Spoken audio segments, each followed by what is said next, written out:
तुम्हाला एखाद्या व्यक्तीच्या जाण्याने इतकं दुःख झालंय का, की तुम्ही खूप दिवस डिप्रेशनमध्ये गेले आहात आणि तुम्हाला खूप कसं तरी होत राहिलं आहे खूप दिवसापर्यंत? नमस्कार, माझं नाव Rucha and welcome back to my channel. तर माझी एक मैत्रीण होती, जी माझ्याबरोबर होती. जवळपास कॉलेजपासून ते जॉबला लागेपर्यंत म्हणजे college to graduation to post graduation आणि 2 जॉब इतके सगळे वर्ष आम्ही एकत्र होतो. आमची मैत्री इतकी पक्की होती म्हणजे अजून पण आहे, पण आता जास्त बोलणं-भेटणं होत नाही. पण तरी आमची फ्रेंडशिप ही अशीच आहे अजूनही. सो आम्ही कायम कॉलेजला येताना, जाताना, ऑफिसला सगळीकडे आम्ही कायम एकत्र असायचो. कुठेही फिरायला जायचं म्हटलं तरी आम्ही आहेच. तर तिला माझ्याबद्दल सगळ्या गोष्टी माहिती होत्या. माझे सगळे प्रॉब्लेम्स, माझे सगळे सिक्रेट सगळं तिला माहिती आहे. आणि कसं असायचं दिवसभर एकत्र असायचो, पण तरीही घरी गेल्यावरती आमचा 1-1 तास कॉल चालू असायचा.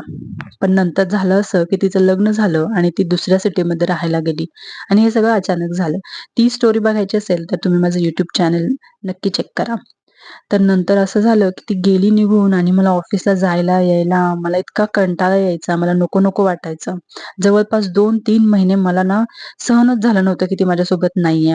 अक्षरशः एखादं गर्लफ्रेंड बॉयफ्रेंडचं ब्रेकअप झाल्यावर कसं डिप्रेशन येतं, तसं मला डिप्रेशन आलं होतं. पण झालंय, सावरले मी त्याच्यातून पण. आणि आजही आमची मैत्री अशीच निखळ आणि भरपूर जवळ आहोत आम्ही. तुमच्या पण आयुष्यात अशी एखादी मैत्रीण नक्कीच असेल. जर असेल तर तिला ही रील नक्की फॉरवर्ड करा आणि माझ्या चॅनलला लाईक, शेअर आणि सबस्क्राईब करा. आणि असेच डेली व्लॉग्स जर तुम्हाला माझे बघायला आवडत असतील, तर let me know in the comment section.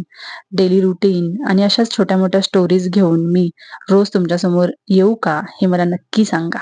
Okay. Thank you. Thanks for watching. Bye.